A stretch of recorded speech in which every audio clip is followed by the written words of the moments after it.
성경 말씀 창세기 17장 1절부터 5절입니다. 아브람이 99세 때 여호와께서 아브람에게 나타나서 그에게 이르시되 나는 전능한 하나님이라. 너는 내 앞에서 행하여 완전하라. 내가 내 언약을 나와 너 사이에 두어 너를 크게 번성하게 하리라 하시니 아브람이 엎드렸더니 하나님이 또 그에게 말씀하여 이르시되 보라, 내 언약이 너와 함께 있으니 너는 여러 민족의 아버지가 될지라. 이제후로는 내 이름을 아브람이라 하지 아니하고 아브라함이라 하니니 이는 내가 너를 여러 민족의 아버지가 되게 함이니라. 아멘. 아브라함은 오직 믿음으로 사는 삶이 어떤 삶인지를 가장 잘 보여주는 성도들의 모범이 되기 때문에 믿음의 조상으로 불리웁니다. 하나님은 그에게 세 가지로부터 떠나라 말씀하셨습니다. 첫째는 고향이었습니다. 아브라함은 하나님이 보여주실 그 땅을 본 적이 없었기 때문에 갈 바도 알지 못했습니다. 그러나 오직 믿음으로 떠났을 때 하나님이 인도해 주셔서 보여주실 바로 그 땅, 가나안에 도착해 그분 말씀대로 고향을 떠났습니다. 떠났을 때 하나님이 내가 이 땅을 내 자손에게 주리라, 가나안에 대한 약속을 거듭 확인시켜 주셨습니다. 둘째는 친척이었습니다. 그는 고향에서 출발할 때부터 조카 롯과 동행했기 때문에 친척을 떠나지 않았습니다. 하나님이 큰 민족을 약속해 주셨지만 아들 하나 없었던 그에게는 사실 너무 황당한 약속이었습니다. 오직 아들 하나만 낳아 단란한 가족만 이루면 되는데 하나님은 그를 통해 큰 민족을 이루실 것이라 말씀하셨기 때문입니다.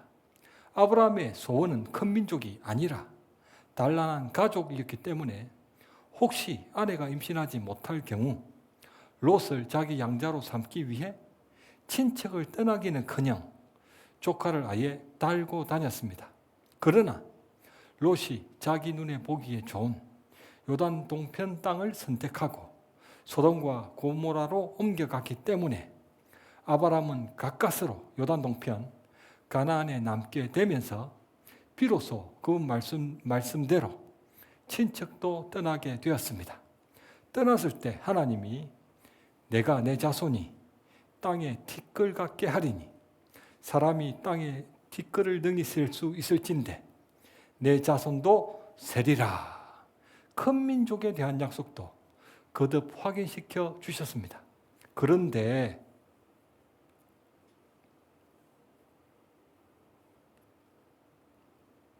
아브람과 사레의 나이 차이는 10년이었기 때문에 하나님께 큰 민족 약속을 받았을 당시 사레가 65세였지만 세월이 흘러 그녀가 75세가 되도록 임신에 대해서는 어떤 기미도 조짐도 낌새도 없었습니다. 시간이 흘러갈수록 그들의 마음이 조급해질 수밖에 없었고 떠났던 롯을 아쉬워하며 급기야 하나님 약속을 의심하기에 이르렀습니다. 그때 그의 눈앞에 하나님의 말씀이 환상으로 임했습니다. 그 환상에는 큰 민족 약속을 의심하는 자신이 등장했고 그는 환상 중에 자신이 그분께 말씀드리는 것을 숨죽이고 지켜보고 있었습니다.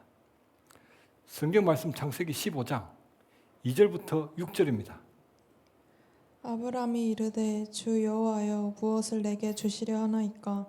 나는 자식이 없사오니 나의 상속자는 이 다메섹 사람 엘리에셀이니이다. 아브람이 또 이르되 주께서 내게 씨를 주지 아니하셨으니 내 집에서 길린 자가 내 상속자가 될 것이니이다. 여호와의 말씀이 그에게 임하여 이르시되 그 사람이 내 상속자가 아니라 내 몸에서 날 자가 내 상속자가 되리라 하시고 그를 이끌고 밖으로 나가 이르시되 하늘을 우러러 무뼈를 셀 수 있나 보라. 또 그에게 이르시되 내 자손이 이와 같으리라. 아브람이 여호와를 믿으니 여호와께서 이를 그의 의로 여기시고 아멘. 주께서 내게 씨를 주지 아니하셨으니 내 집에서 길리운 자가 내 상속자가 될 것이니이다. 그가 양자 삼는 일을 다시 추진하겠다는 것입니다. 하나님이 친척을 떠나라 하셨기 때문에 친척이 아닌 종이라면 양자를 삼아도 괜찮을 것이라고 생각했나 봅니다. 자신이 양자에 대한 생각을 떨치지 못한 이유도 주께서 내게 씨를 주지 아니하셨으니 그분 탓으로 돌렸습니다. 하나님 말씀대로 고향도 떠났고 결과적으로는 친척도 떠났지만 아들이 생기지 않았기 때문입니다. 환상 중에서 그는 하나님께 큰 민족 약속을 도무지 믿을 수 없다고 말씀드리고 있었습니다. 그는 평소 마음속으로만 그분 약속을 의심하고 있었지만 환상 중에 자신은 하나님께 자기 입술로 불신의 불평을 거침없이 쏟아내고 있었습니다. 그 환상을 지켜보고 있던 아브라함은 하나님께 속내를 들켜 얼굴이 화끈거리지 않을 수 없었을 것입니다. 그 사람이 내 상속자가 아니라 내 몸에서 날 자가 내 상속자가 되리라. 그를 이끌고 밖으로 나가 하늘을 우러러 무뼈를 셀 수 있나 보라. 내 자손이 이와 같으리라.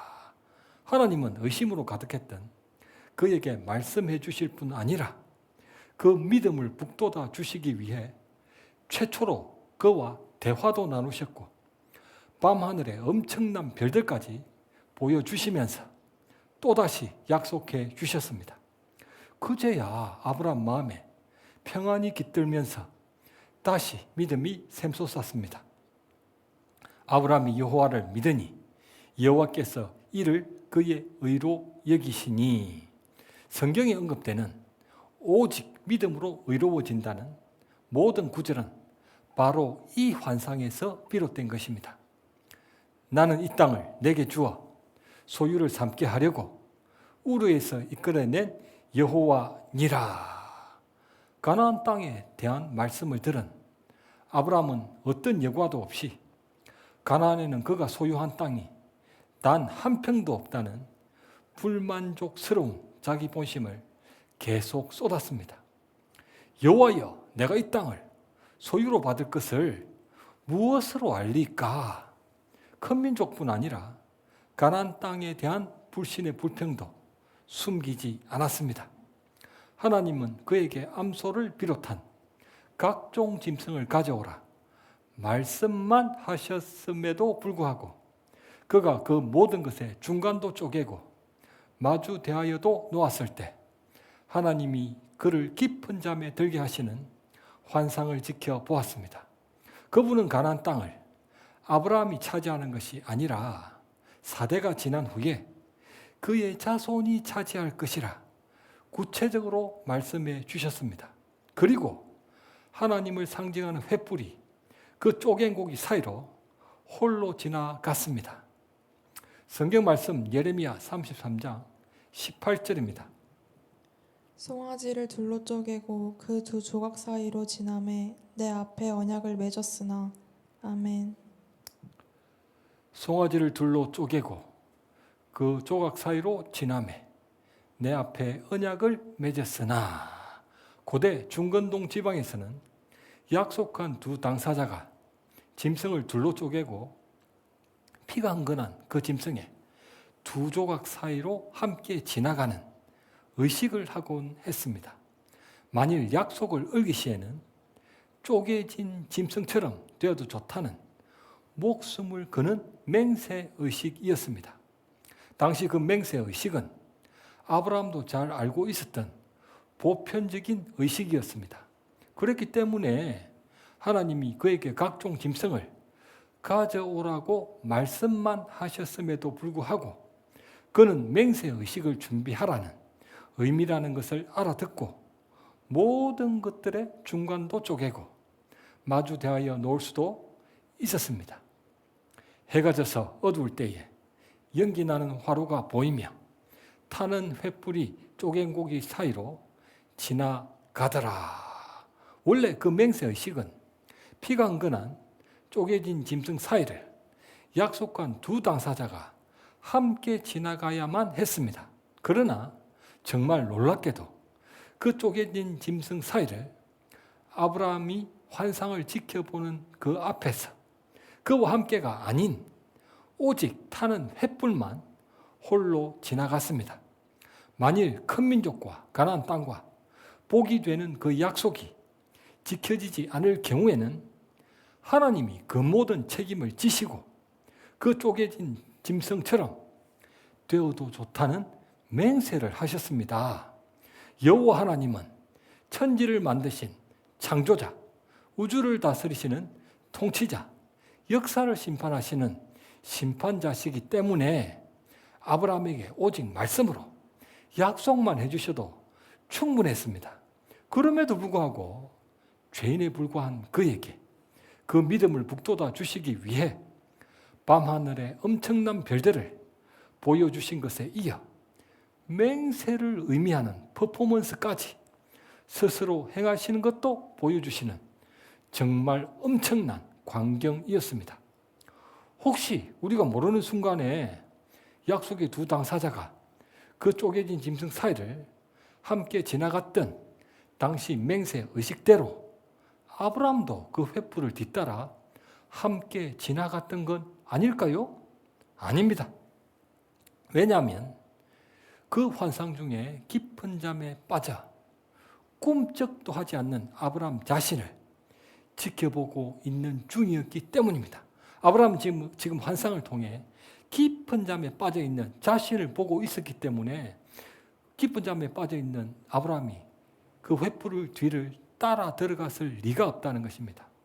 현실 속의 아브라함은 환상을 지켜보고 있고 환상 속의 그 자신은 깊은 잠에 빠져 있었습니다. 큰 민족과 가나안 땅 약속은 전적으로 하나님께 이루실 책임이 있다는 의미며 그분이 아브라함에게 요구하셨던 건 그 약속에 대해 오직 믿음으로 순종하는 것이었습니다. 내가 이 땅을 내 자손에게 주리라. 아브라함이 그 약속을 믿지 못해 가나안에 기근이 닥쳤을 당시 약속의 땅을 내버려 두고 즉시 남쪽 이집트로 내려갔을 때 가나안 땅 말씀에 대한 불신의 경공 삐 하고 울렸습니다. 파라오에게 아내도 내어주어 큰 민족 말씀에 대한 불신의 경고음도 삐 하고 울렸습니다. 그럼에도 불구하고 하나님이 파라오의 꿈에 역사하셔서 아브라함과 그 아내가 무사하게 약속의 땅으로 돌아왔습니다.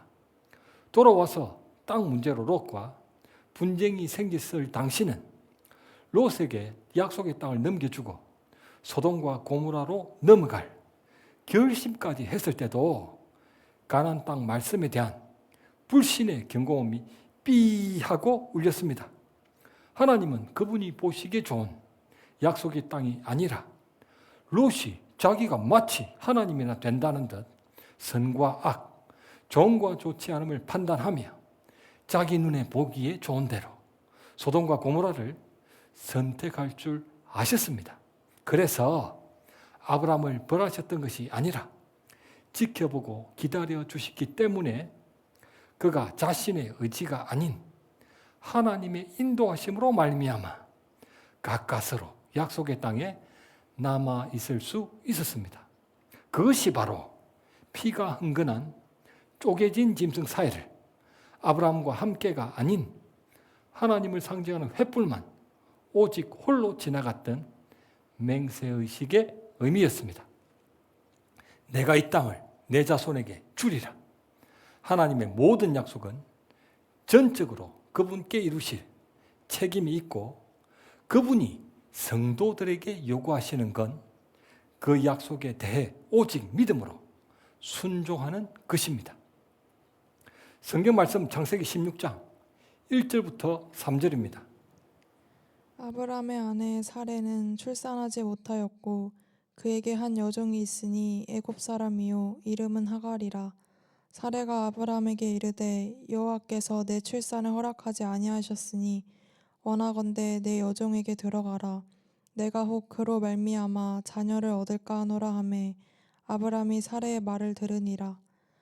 아브람의 아내 사레가 그 여종 애굽 사람 하갈을 데려다가 그 남편 아브람에게 첩으로 준 때는 아브람이 가나안 땅에 거주한 지 10년 후였더라.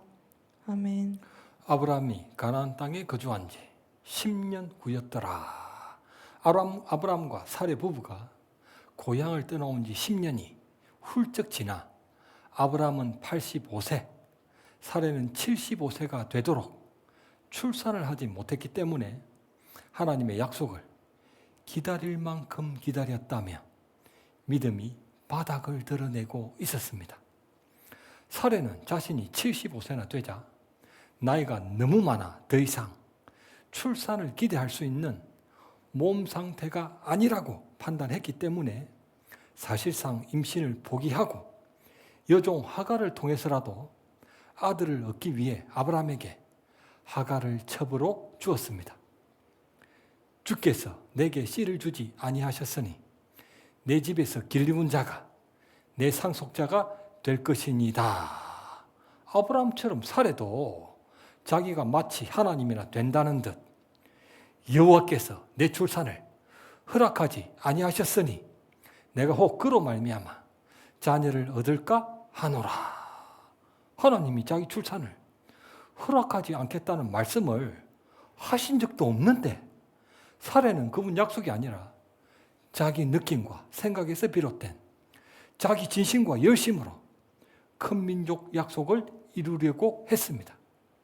남편도 남종을 양자로 삼아 아들을 낳아 하나님 약속을 이루려 했고 아내도 시바지 여종을 통해 아들을 낳아 그분 약속을 이루려고 한 것이 과연 천생연분이었습니다.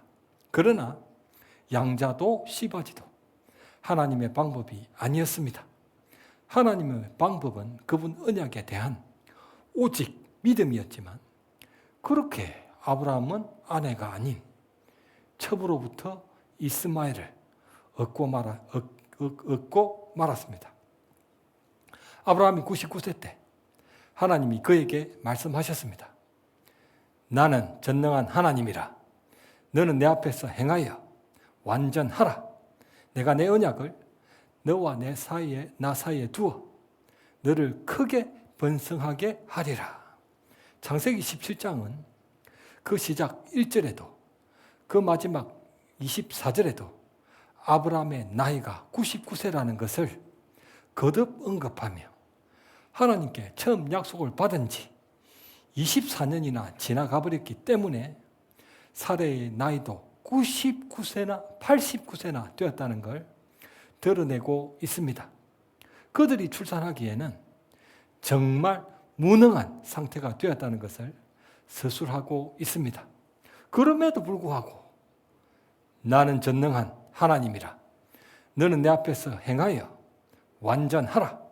내가 내 언약을 너와 나 사이에 두어 너를 크게 번성하게 하리라. 그들의 무능한 악조건이라는 그들의 무능이라는 악조건은 하나님이 그들로 큰 민족이 되게 하실 것이라는 약속에 어떤 영향도 미칠 수 없다는 것을 말씀하시며 그분 스스로를 가리켜 전능한 하나님, 히브리어로 엘샤다이라고 선언하셨습니다. 엘샤다이는 단순히 모든 것을 하실 수 있는 능력의 하나님이란 의미가 아니라 그분이 약속하신 말씀을 반드시 행하셔서 그 말씀대로 완전히 성취하시는 언약의 하나님이란 의미입니다. 하나님이 이르시되 빛이 있으라 하시니 빛이 있었고 하나님이 이르시되 그대로 되니라. 하나님이 이르시되 그대로 되니라. 하나님은 천지 창조도 그분 말씀으로만 이루셨고 오직 그 말씀대로만 이루셨기 때문입니다. 보라, 내 언약이 너와 함께 있으니 너는 여러 민족의 아버지가 될지라. 이제 후로는 내 이름을 아브람이라 하지 아니하고 아브라함이라고 하리니 이는 내가 너를 여러 민족의 아버지가 되게 함이니라. 하나님은 그의 이름을 존귀한 아버지라는 의미인 세 자짜리 이름 아브람에서 여러 민족의 아버지라는 의미인 네 자짜리 이름 아브라함으로 개명해 주셨습니다. 왜냐하면 아브람이라는 이름은 그를 낳았던 육의아버지 데라가 지어 주었지만 그는 더 이상 데라의 아들이 아니라 하나님 말씀을 믿음으로써 그분 아들로 거듭났기 때문에 영원한 아버지께서 지어주시는 합당한 이름이 필요했기 때문입니다. 천지 창조 때부터 이름을 지어주는 존재는 이름을 지음받는 존재를 다스린다는 걸 상징했습니다. 12장 2절 내가 너로 큰 민족을 이루고 내게 복을 주어 내 이름을 창대하게 하리니 너는 복이 될지라. 하나님이 이제부터 아들 하나 없이 자기 이름값도 못하고 살아가는 아브라함을 아브라함이라는 창대한 이름에 새로운 존재로 바꿔주시기 위해 그들의 무능한 육신을 그분이 전능하신 권능으로 다스려 주실 것입니다. 나는 전능한 하나님이라. 그 말씀에 아브라함은 크게 고무돼요. 드디어 전능하신 하나님이 자신을 여종 하갈에게 내어줄 수밖에 없었던 불쌍한 아내를 고쳐주실 거라 기대했을 것입니다. 당시 가나안에는 산부인과가 없었기 때문에 사례가 출산하지 못하는 불임의 원인이 아브라함 자신에게 있는지 아니면 아내 사라에게 있는지 어느 쪽에 있는 것인지를 전혀 알 수 없었습니다. 그러나 아브라함이 하갈로부터 이스마엘을 얻음으로써 그의 생식 능력에는 아무런 문제가 없다는 것이 증명되어졌습니다.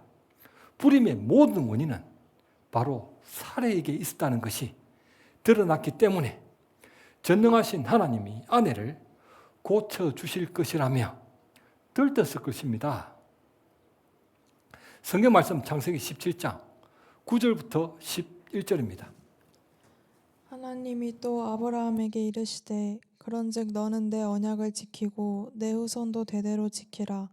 너희 중 남자는 다 할례를 받으라. 이것이 나와 너희와 너희 후손 사이에 지킬 내 언약이니라.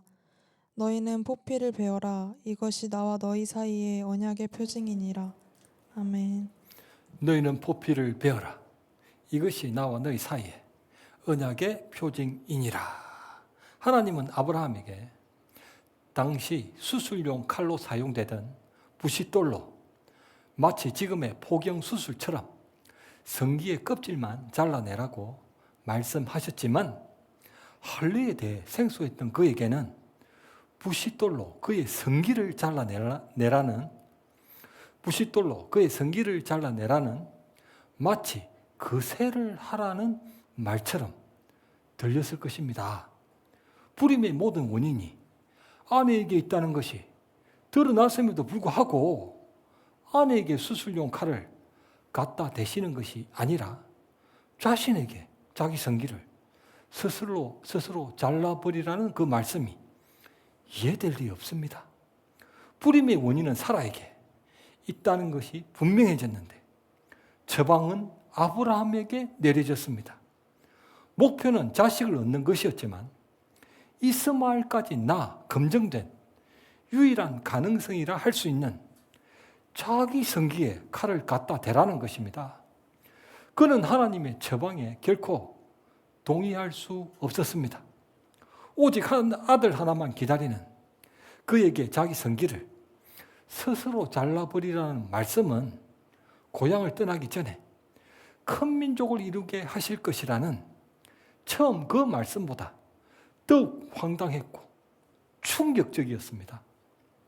하나님이 또 아브라함에게 이르시되 내 아내 사레는 이름을 사레라 하지 말고 사라라 하라. 내가 그에게 복을 주어 그가 내게 아들을 낳아주게 하며 내가 그에게 복을 주어 그를 여러 민족의 어머니가 되게 하되 민족의 여러 왕이 그에게서 나리라. 아브라함이 엎드려 웃으며 마음속으로 이르되 100세 된 사람이 어찌 자식을 낳을까? 사례는 90세니 어찌 출산하리요? 아브라함은 당시 89세였던 사라가 출산하게 될 것이라는 하나님 말씀에 기가 막혀 엎드려 마음속으로 비웃었습니다. 자기 느낌과 생각으로는 하나님이나 되신다는 분이 너무 황당한 말씀을 하시는 것에 대해 그분께 들키지 않기 위해 엎드려 마음속으로 콧방귀를 낀 것입니다. 그 콧방귀는 그 하나님의 약속을 믿지 못한다는 불신의 결정체였습니다. 그는 평소 마음속으로만 하나님 약속을 의심하던 것을 환상 중에 자신이 그분께 자기 입술로 불신의 불평을 거침없이 쏟아내어 불신의 경고음이 삐 하고 울렸었는데 들키지 않기 위해 엎드려 마음속으로만 그 약속을 비웃었음에도 불구하고 불신의 경고음이 삐 하고 거듭 울렸습니다. 하나님이 이르시되 아니라 내 아내 사라가 내게 아들을 낳으리니 너는 그 이름을 이삭이라 하라. 내가 그와 언약을 세우리니 그의 후손에게 영원한 언약이 되리라. 하나님이 그분 약속을 비웃고 있는 아브라함에게 갑자기 아니라 하셨을 때 속내를 듣긴 아브라함은 화들짝 놀라며 간이 콩알만 해졌을 것입니다.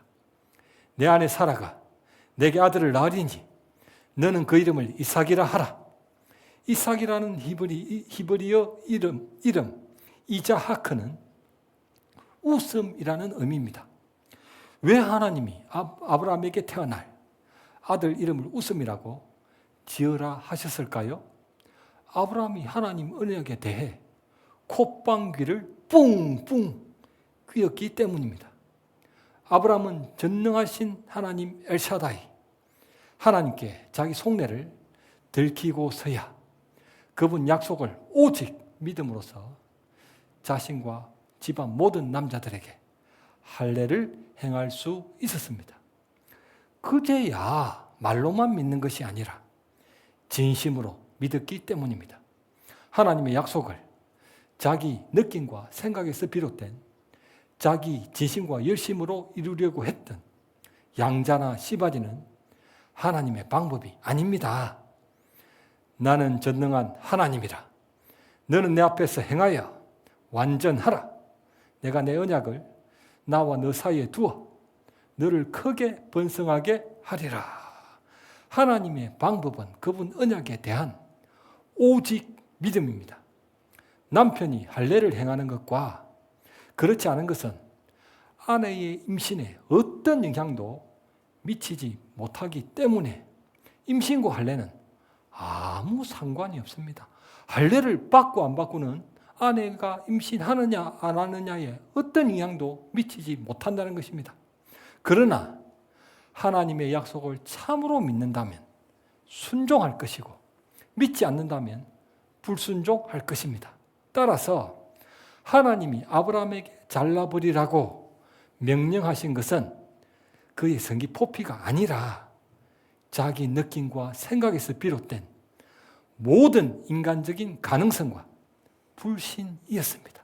하나님은 불신을 잘라내라고 하신 거예요. 불신. 하나님이 성도에게 요구하시는 유일한 한 가지는 그분 말씀에 오직 믿음으로 순종하는 것입니다. 그리하면 큰 민족은 하나님이 이루십니다. 왜냐하면 쪼갠 짐승 사이를 엘샤다이 하나님이 홀로 지나가시며 맹세해 주시기 때문입니다. 말씀을 맺겠습니다. 오늘 설교 제목은 너는 내 앞에서 행하여 완전하라 입니다.